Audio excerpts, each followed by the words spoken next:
ஆண்டவர் உங்களோடு இருப்பாராக. நற்செய்தியிலிருந்து வாசகம். ஆண்டவரே மாட்சி உமக்கே. இயேசு தம் சீடரோடு எருசலேமை நெருங்கி சென்று ஒலிவமலை அருகில் இருந்த பெத்பகு என்னும் ஊரை அடைந்த போது இரு சீடர்களை அனுப்பி, நீங்கள் உங்களுக்கு எதிரே இருக்கும் ஊருக்குள் செல்லுங்கள். சென்றவுடனே அங்கே கட்டி வைக்கப்பட்டிருக்கின்ற ஒரு கழுதையையும் அதனோடு ஒரு குட்டியையும் காண்பீர்கள். அவற்றை அவிழ்த்து என்னிடம் கொண்டு வாருங்கள். யாராவது உங்களிடம் ஏதேனும் சொன்னால் இவை ஆண்டவருக்கு தேவை என சொல்லுங்கள்.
கிறிஸ்து தம்மை தாழ்த்தி கொண்டார்.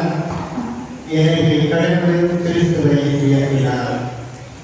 திருத்தூதர் பவுல் பிலிப்பியருக்கு எழுதிய திருமுகத்திலிருந்து வாசகம். அதிகாரம் 2 வசனங்கள் 6 முதல் 11 முடிய. கடவுள் வழியில் விளங்கிய கிறிஸ்து கடவுளுக்கு இணையாய் இருக்கும் நிலையை வலித்து பற்றிக் கொண்டிருக்க வேண்டியதற்காக கருதவில்லை. ஆதலால் தம்மையை உண்மையாக்கி அடிமை வடிவையற்று மனிதருக்கு ஒப்பானார். மனித உரிமை தோன்றி சாவை ஏற்கும் அளவுக்கு, அதுவும் சிலுவை சாமியை ஏற்கும் அளவுக்கு கீழ்ப்படித்து தம்மையை தாழ்த்திக் கொண்டார். எனவே கடவுள் அவரை மேலே உயர்த்தி எப்பெயருக்கும் மேலான பெயரை அவருக்கு அருளினார். ஆகவே இயேசுவின் பெயருக்கு விண்ணவர், மன்னவர், கீழவர் அனைவரும் வழியிடுவர்.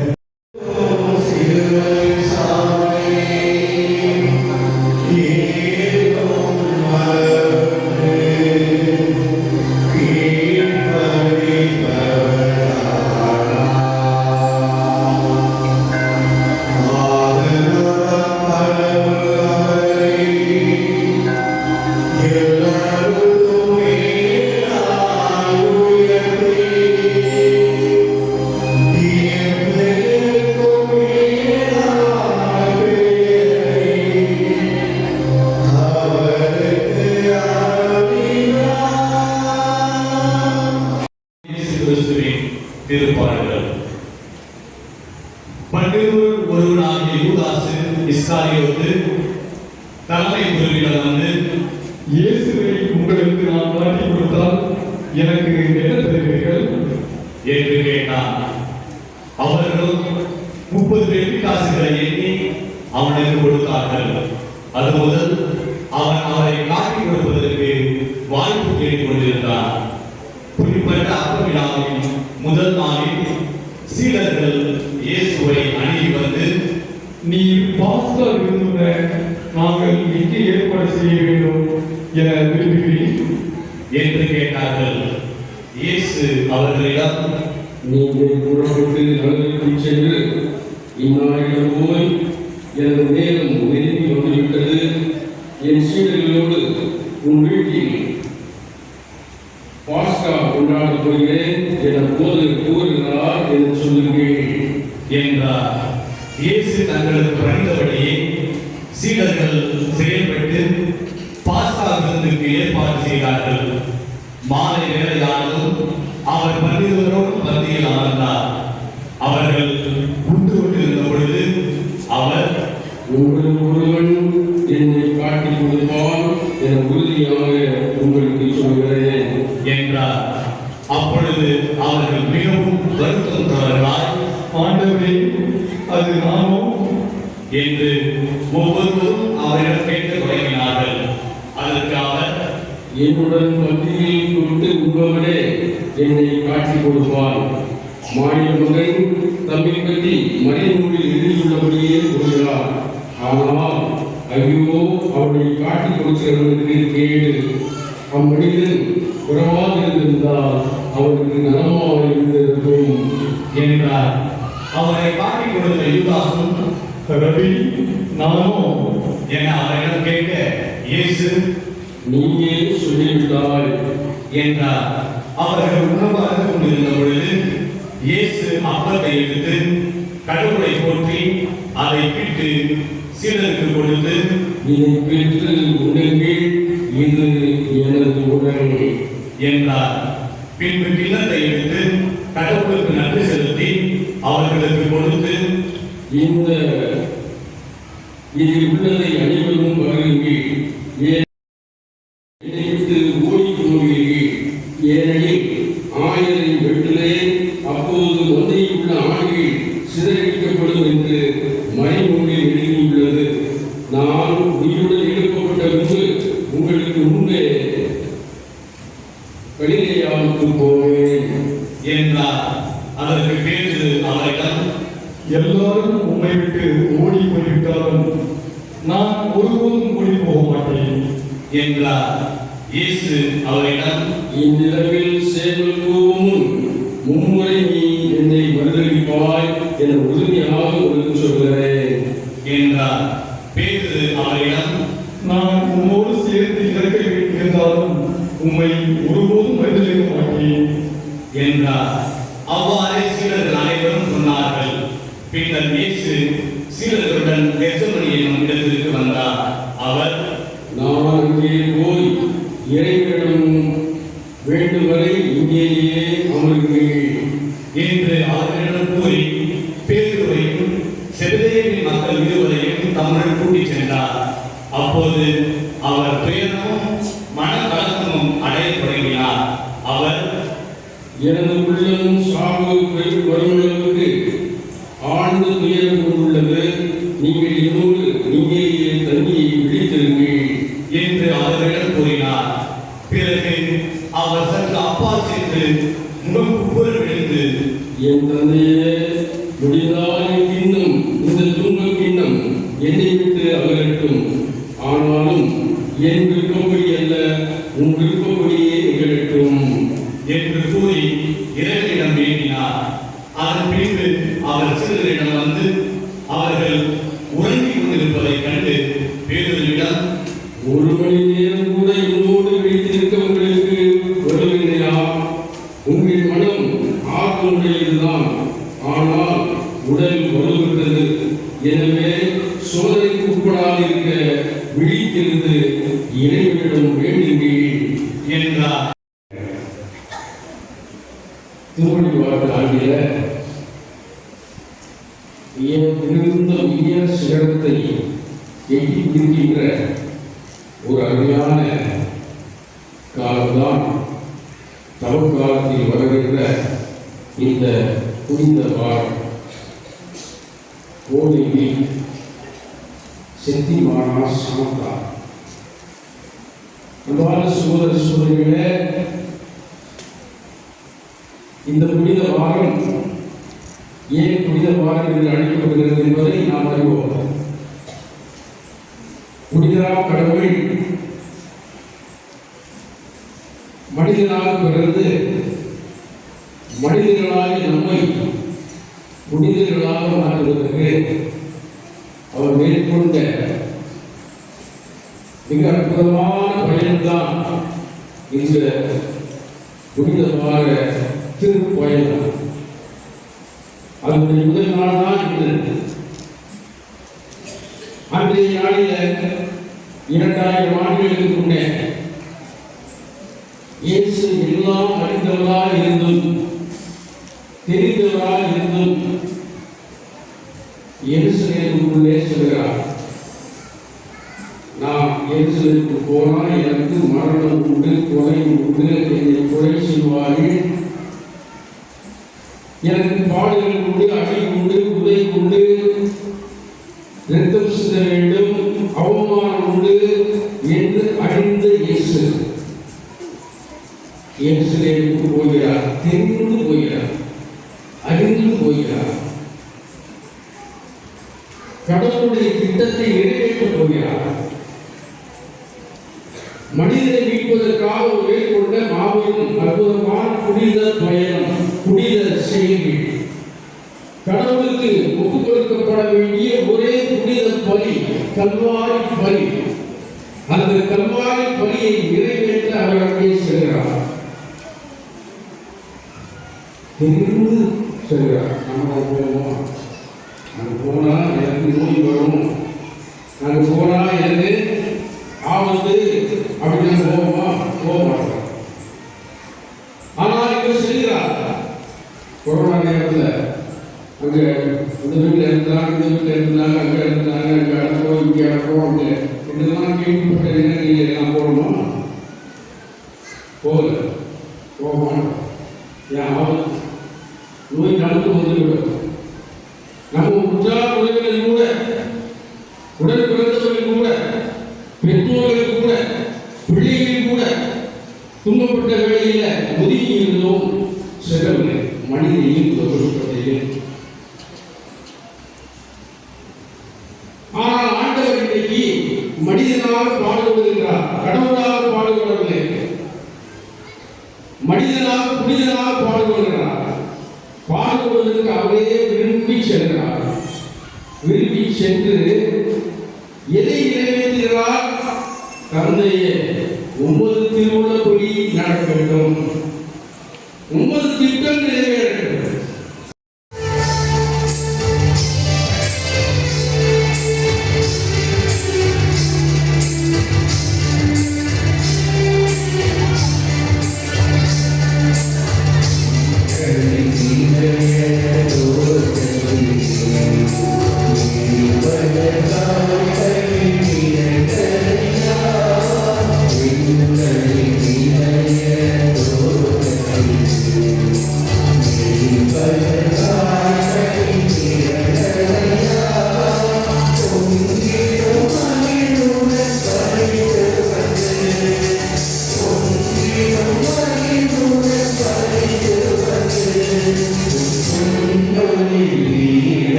அதே ஆவியா தூய்மைப்படுத்த உண்மையை தாழ்மையுடனும் கொண்டாடுகின்றோம். இவ்வாறு உங்களுடைய இயேசு கிறிஸ்துவின் உடலாகவும் இரத்தமாகவும் எங்களுக்கு இவை மாறுபடமாக அவர் படித்தவாறு இம்மறை நிகழ்வுகளை கொண்டாடுகின்றோம்.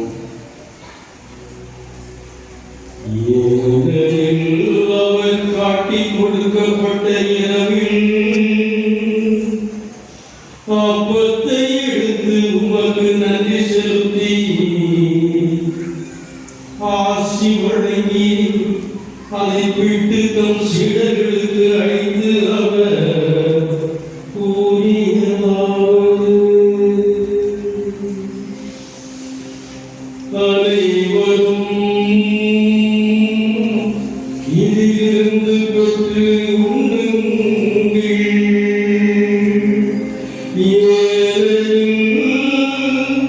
இது உங்களுக்காக கையளிக்கப்படும் என் உடல்.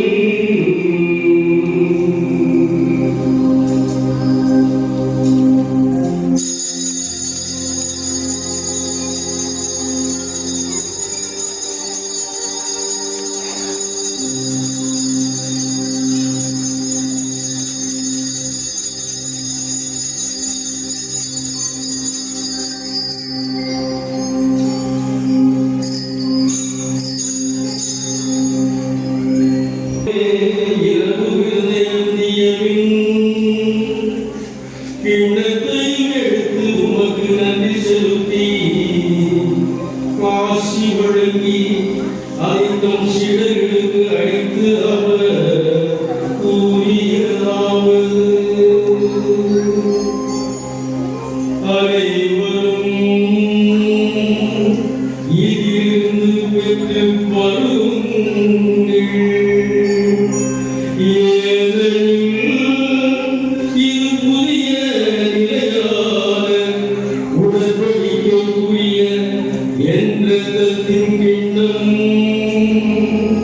இது பாவ மன்னிப்புக்கென்று உங்களுக்காகவும் பலருக்காகவும் சிந்தப்படும்.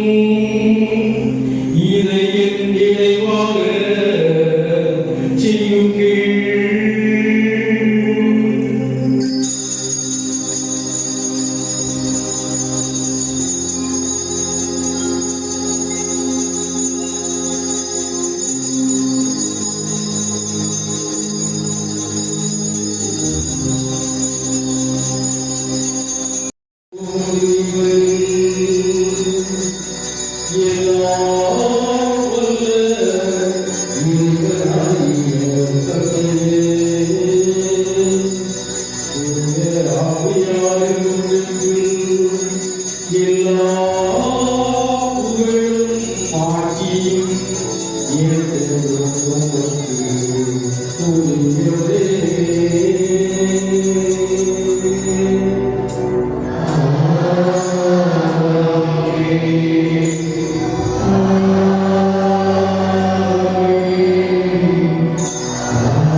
இறைவனுடைய அருளை குறையின்றி பெற்று எல்லோரும்